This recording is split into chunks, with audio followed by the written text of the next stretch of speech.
Haruki Murakami, The Norwegian Woods, Chapter 6, page 123, Part 2. Reiko walked into the building marked C7, climbed the stairs at the far end of the hallway, and opened the door on the right, which was unlocked. She showed me around the flat, a pleasant, if plain, four-room unit, living room, bedroom, kitchen, and bath. It had no extra furniture or unnecessary decorations, but neither was the place severe. There was nothing special about it, but being there was nothing like being with Reiko. You could relax, let the tension leave your body. The living room had a sofa, a table, a rocking chair, and another table stood in the kitchen. Both tables had large ashtrays on them. The bedrooms had two beds, two decks, and a closet. A small night table stood between the bed with a reading lamp on top. A paper bag turned face down. The kitchen had a small electric cooker that matched the fridge and was equipped with small, simple cooking. No bath, just a shower, but it's pretty impressive, won't you say? The bath and the laundry facilities are communal. It's almost too impressive. My dorm room has a ceiling and a window. Ah, but you haven't seen the winters here, said Rico, touching my back to guide me to the sofa and sitting down next to me. They're long and harsh, nothing but snow and more snow everywhere you look. It gets damp and chills you to the bone. We spend the winter shoveling snow. Mostly you stay inside when it's raw warm and listen to the music and talk and knit. If you didn't have this much space, you'd suffocate. You see if you come here in the winter. Rico gave a deep sigh, as if picturing winter time, then folded her hands on her knees. This will be your bed, she said, patting the sofa. We'll sleep in the bedroom and you'll sleep here. You should be all right, don't you think? I'm sure I'll be fine. So that settles it, said Reiko. We'll be back around 5. Naoko and I both have things to do until then. Do you mind staying here alone? Not at all. I'll study my German. When Reiko left, I stretched out on the sofa and closed my eyes. I lay there steeping myself in the silence when out of nowhere I thought of the time with Kitsuki. And I went on the motorbike. Right. That had been autumn. Too. I realized autumn how many years ago? Yes, 4. I recall the smell of Kizuki's leather jacket and racket made by Red Yamaha 125cc. We went to spot far down the coast and came back the same evening, exhausted. Nothing special about on the way, but I remember it well. The sharp autumn wind moaned in my ears, and looking up at the sky, my hands clutching Kitsuki's jacket, I felt as if I might be swept into outer space. I lay there for a long time, letting my mind wander from one memory to another. For some strange reason, lying in the room seemed to bring back old memories that I had rarely, if ever, recalled before. Some of them were pleasant, but others carried a trace of sadness. How long did this go on? I was immersed in that torrent of memory, and that was a torrent, like a spring gushing out of the rocks.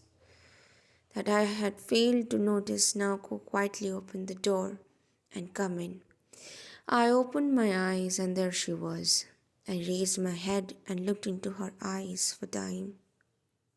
She was sitting on the arm of the sofa, looking at me. At first, I thought she might be in an image. She might be an image spun into existence by my own memories, but it was the real Naoko. Sleeping? She whispered. No, I said. Just thinking. I sat up and asked, how are you? I'm good, she said with a little smile on her pale, distant scene. I don't have much time though. I'm supposed to be on here now. I'm not supposed to be here now. I just got away for a minute and I have to go back right away. Don't you hate my hair? Not at all. It's cute. Her hair was in a simple schoolgirl style, with one side on the side held in her place with a hair slide, the way she used to have it in her old days. It suited her face very well, as if she had always worn it that way. She looked like one of the beautiful little girls you'd seen in the woodblock prints from the Middle Ages.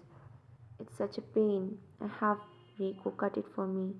Do you really think it's really cute? It's cute? Really?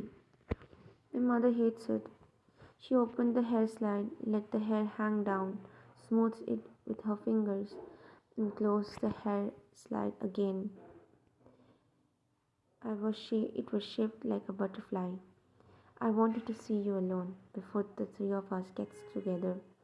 Not that I had anything special to say. I just wanted to see your face and get used to having you here. Otherwise, I'd have trouble getting to know you again. I'm so bad with people. Well, I asked, is it working? A little, she said, touching her hair slide again. But time's up. I've got to go. I nodded. Toru, she began. I really wanted to thank you for coming to see me. It makes me feel very happy. But if being here is any kind of burden to you, you shouldn't hesitate to tell me so. This is a special place and it has a special system, and some people can't get into it. So if you feel like that, please be honest and let me know. I won't be crushed. We're honest with each other here. We tell each other all kinds of things with complete honesty. I'll tell you, I said. I'll be honest. Nako sat down and leaned against me on the sofa. When I put my arms around her, she rested her head on my shoulder and pressed her face to my neck. She stayed like that for a time, almost as if she were a dog, taking my temperature. Holding her, I felt warm in her chest. After a short while, she stood up without saying a word and went out through the door as quietly as she had come in. With Naoko gone, I went to sleep on the sofa. I had intended to do so, but I fell into the kind of deep sleep I had not had for a long time, filled with a sense of Naoko's presence. In the kitchen were the slide dishes Naoko used. In the bathroom was the toothbrush Naoko used, and in the bedroom was the bed in which Naoko slept.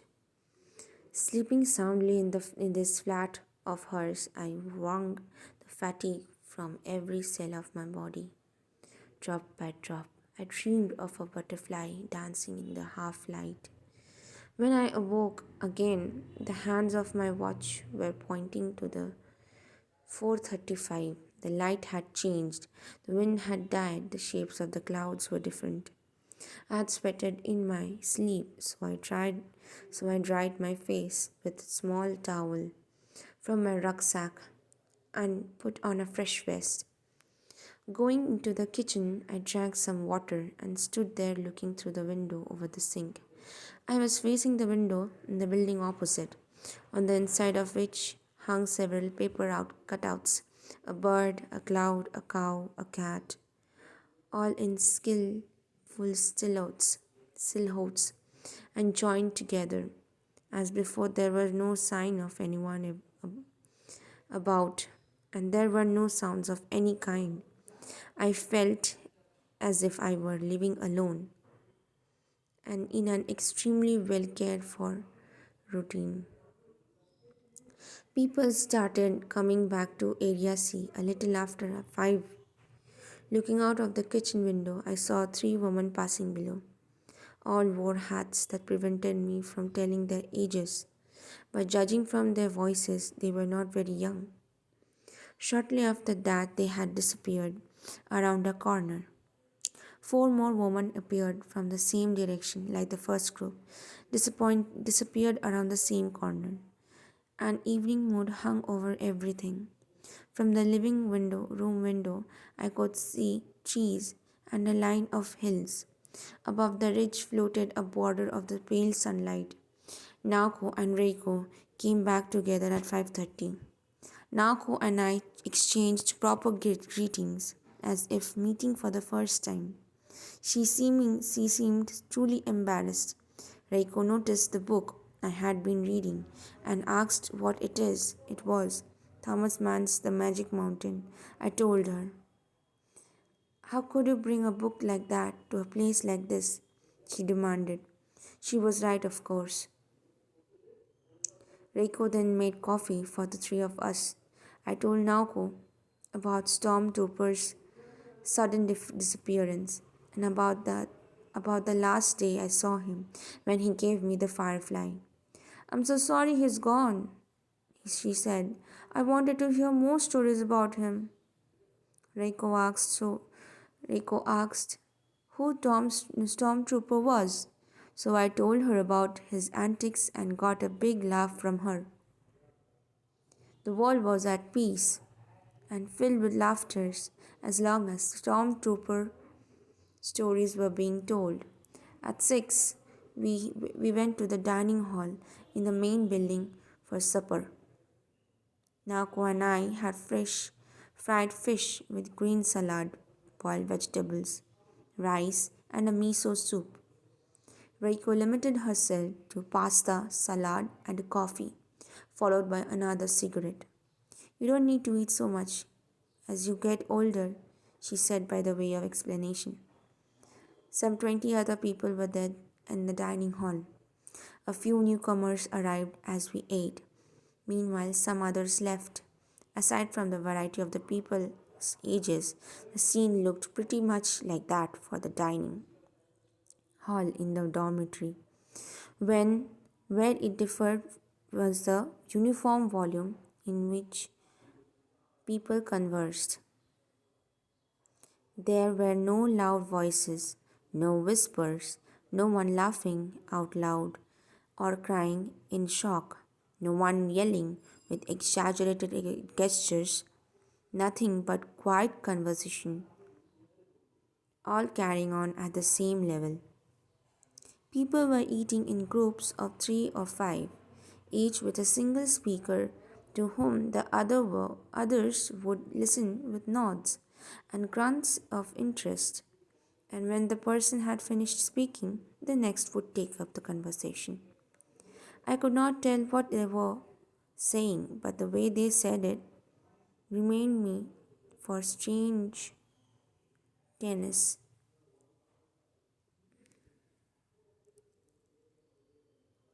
I could not tell what they were saying, but the way they said it reminded me of the strange tennis game I had seen at the noon. I would wonder if Naoko spoke like this when she was with them, and strangely enough, I felt a twinge of loneliness mixed with jealousy. At the table behind me, a balding man in white, with the authentic air of a doctor, was holding forth to a nervous looking young man, a glasses, and a squirrel faced woman in middle age on the effects of weightlessness on the secretion of gastric juices. The two listened with an occasional my goodness, or really? By the longer but the longer I listened to the balding man's style of speaking, the less certain I became that, even in his white coat, he was really a doctor. No one in the dining hall paid me any special attention. No one stared or even seemed to notice that I was there. My presence must have been an entirely natural event. Just once, though, the man in the white spun around and asked me, "How long will you be here staying?" "2 nights," I said. "I'll be leaving on Wednesday. It's nice here this time of the year, isn't it? But come again in the winter. It's really nice when everything's white. Naoko may be out of here by the time it snows," said Reiko to the man. "True, but still the winter's really nice," he repeated with a somber expression. I felt increasingly unsure as to whether or not he was a doctor. "What do you people talk about?" I asked Reiko, who seemed to not quite follow me. What, what do we talk about? Just ordinary things. What happened in the day, or books we've read, or tomorrow's weather. You know, don't tell me you're wondering if people jump into their feet and shout stuff like, "It'll rain tomorrow," if a polar bear eats the stars tonight. No, no, no, of course not. I said, I was just wondering what all these quiet conversations were about. "It's a quiet place, so people talk quietly," and said Naoko. She made a neat pile of fish bones in the edge of her plate and dabbed at her mouth with a handkerchief. "There's no need to raise your voice here. You don't have to convince anybody of anything, and you don't have to attract anyone's attention." "I guess not," I said. But as I ate my meal, in those quiet surroundings, I was surprised to find myself missing the hum of people. I wanted to hear laughter and people shouting for no reason and saying overblown things. That was just the kind of noise I had become wary in the recent months. But sitting here eating fish in this unnaturally quiet room, I couldn't relax. Dining hall had all atmosphere of a specialized machine tool trade fair. People with a strong interest in a specialist field came together in a specific place and exchanged information understood only by themselves. Back in the room after supper, Naoko and Reiko announced that they would be going to the Area C communal bath and that if I didn't mind having just a shower, I could use the one in the bathroom. I, I would do that, I said, and after they were gone, I undressed, showered, and washed my hair. I found a Bill Evans album in the bookcase and was listening to it while dyeing my hair. And when I realized that it was the record I had played in Naoko's room on the night of her birthday, the night she cried and I took her in my arms, that had been only 6 months ago, but it felt like something from much more remoter past. Maybe it felt that way because I had thought about it so often, too often to put to the point where it had distorted my sense of time. The moon was so bright, I turned the lights off and out on the sofa to listen to Bill Evans' piano. Streaming through the window, the moonlight cast long shadow and splashed the walls with the touch of diluted Indian ink. I took a thin metal flask from my rucksack, let my mouth fill with the brandy it contained, allowed the warmth to move slowly down my throat to my stomach, and from there felt it spreading to every extremity. After a final sip, I closed the flask and returned to my rucksack. Now the moonlight seemed to be swaying with the music. 20 minutes later, Naoko and Reiko came back from the bath. Oh, it was so dark here. We thought you had picked your bags and gone to Tokyo, exclaimed Reiko. No, no way, I said. I had I hadn't seen such a bright moon for years. I wanted to look at it with the lights off. It's lovely though, said Naoko. Reiko, do we still have those candles from the last power cut? Probably in a kitchen drawer. Naoko brought a large white candle from the kitchen. I lit it up. I lit it, dripped a little wax into the plate, and stood it up. Rico used the flame of light a cigarette as the three of us sat facing the candle amid these hushed surroundings. It began to seem as if were the only ones left on some far-edged wall. The still shadows of the moonlight and the swaying shadows of the candlelight met and melded on the white walls of the flat. Nako and I sat next to each other on the sofa, and Reiko settled into the rocking chair facing us. How about some wine? Reiko asked me. You're allowed to drink, I asked with some surprise.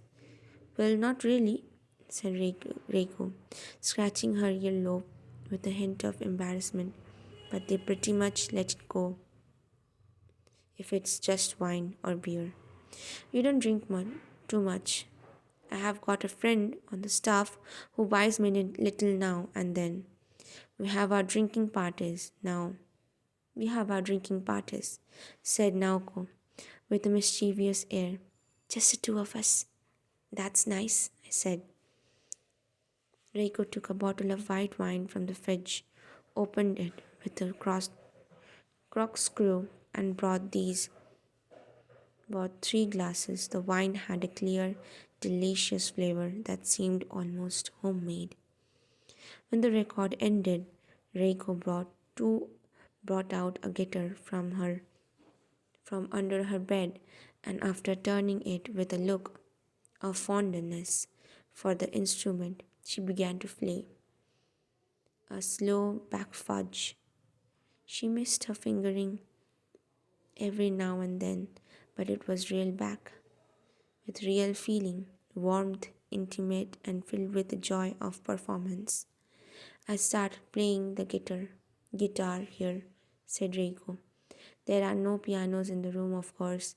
I'm self taught. I don't have guitar hands, so I'll never get very good. But I really love the instrument. It's small and simple and easy, kind of like a warm little room. She played one more short back piece, something from the suit, eyes on the candle flame, sipping wine, listening to Reiko's back. I felt the tensions inside me slipping away. When Reiko ended the back, Nago asked her to play a Beatles song. Request time, said Reiko, winking at me. She makes me play Beatles every day, like I'm her music slave. Despite her protest, Reiko played a Fine Mitchell?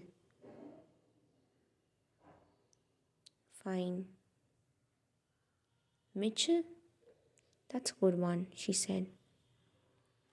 I really like that song. She took a sip of the wine and puffed her cigarettes. It makes me feel like I'm in a big meadow in a soft rain. Then she played Nowhere Man and Julia. Now and then, as she played, she would close her eyes and shake her heads. After she would return to the wine and the cigarettes. Play Norwegian woods, said Naoko. Reiko brought a porcelain beaconing cat from the kitchen. It was a coin bank, and Naoko dropped a 100 piece from her purse into its slot. What's this all about? I asked. It's a rule, said Naoko. When I request Norwegian woods, I have to put 100 into the bank.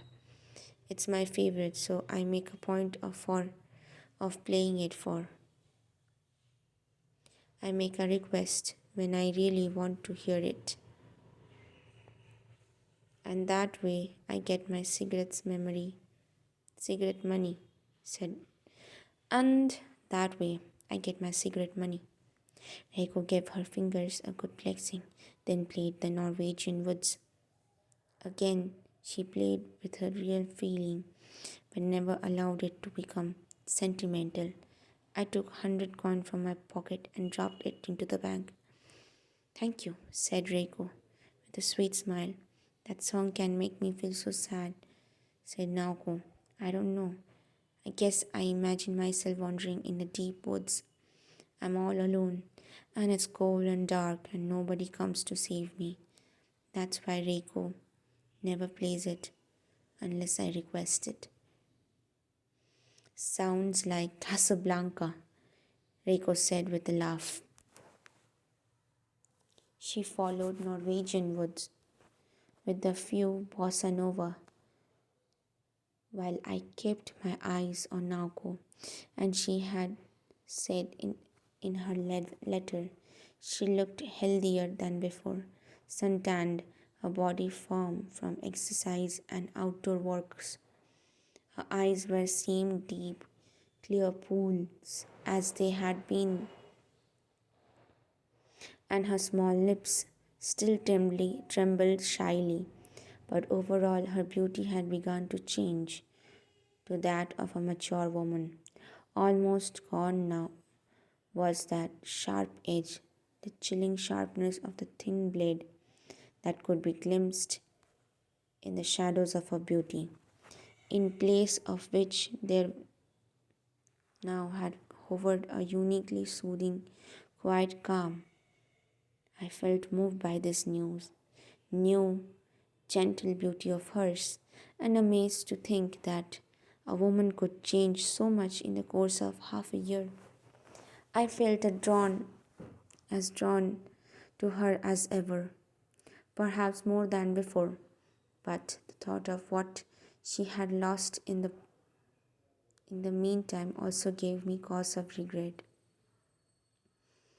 Never again would she have the self-centered beauty that seems to take its own independent course in the adolescent girls. No one else. Nako said she wanted to hear about how I was spending my days. I talked about the student strike and Nagasawa. This was the first time I had ever said anything about him to her. I found it challenging to give her an accurate account of his odd humanity, his unique philosophy, had, and his uncentered morality. But Nako seemed finally to grasp what I was trying to tell her. I hid the fact that I went out hunting girls with him, revealing only that the one person in the dorm I spent any real time with was that unusual guy. All the while, Reiko went through another practice of the back fudge she had played before, taking occasional breaks for wines and cigarettes. Her sounds like strange person. He sounds like a strange person, said Naoko. He's strange, I said. But you like him? But you like him? I'm not sure, I said. I guess I can't say I like him. Nagasawa is beyond liking or not liking. He doesn't try to be liked. In that sense, he is a very honest guy, stoic even. He doesn't even try to fool anybody. Stoic sleeping with all those girls. Now that's weird, said Naoko, laughing. How many girls has he slept with? Probably about up to 80, I said. But in his case, the higher numbers go, the less each individual acts seems to mean, which is what I think he is trying to accomplish. And you call that stoic? For him, it is.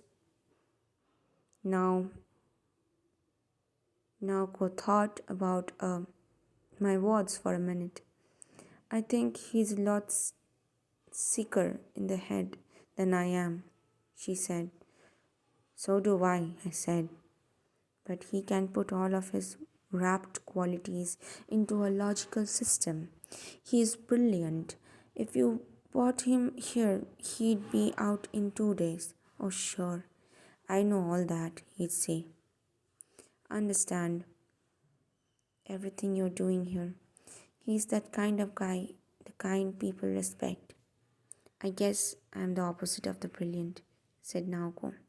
I don't understand anything they're doing here any better than I understand myself.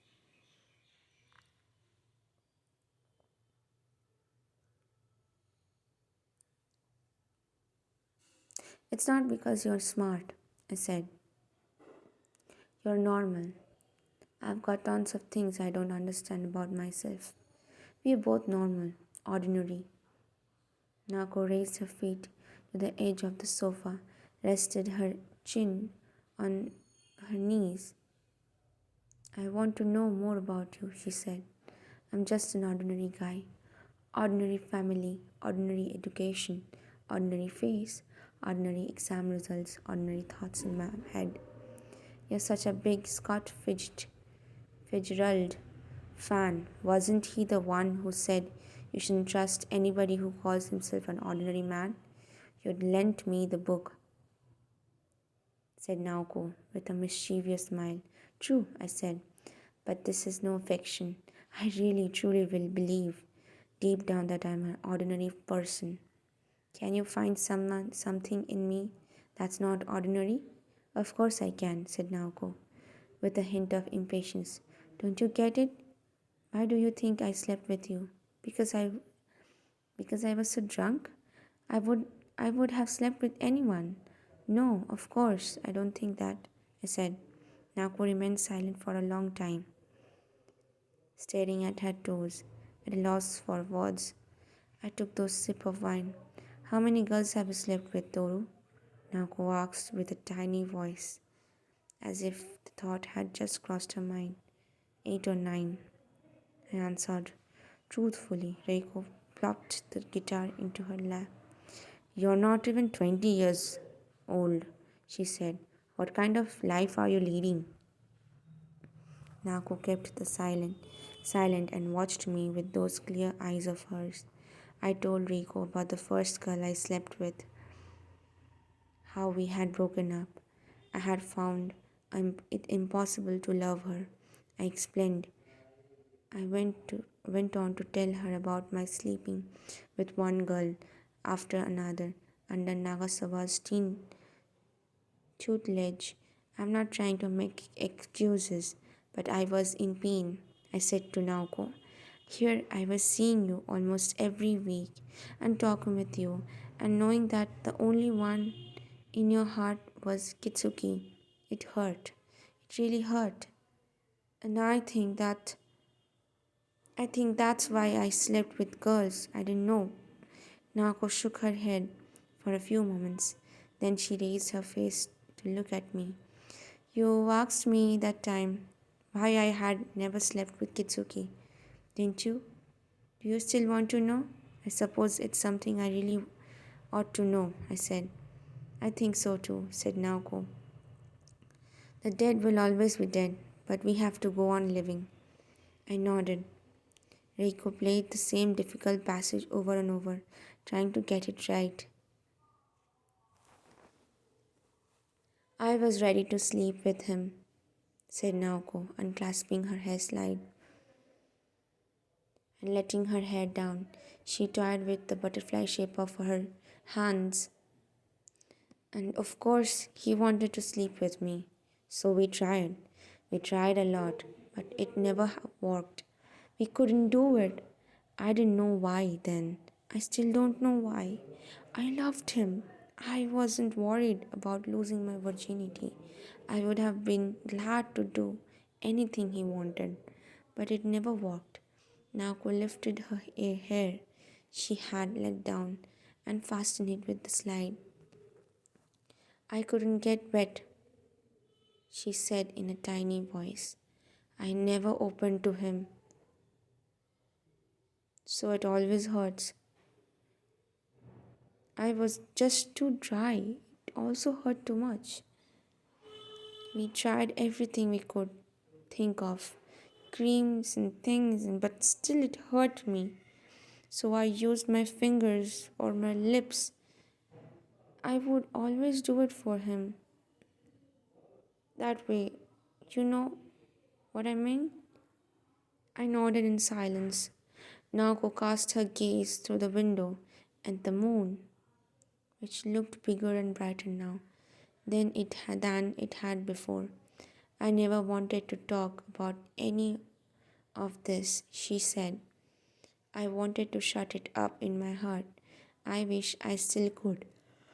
But I have to talk about it. I don't know the answer. I mean, I was plenty wet.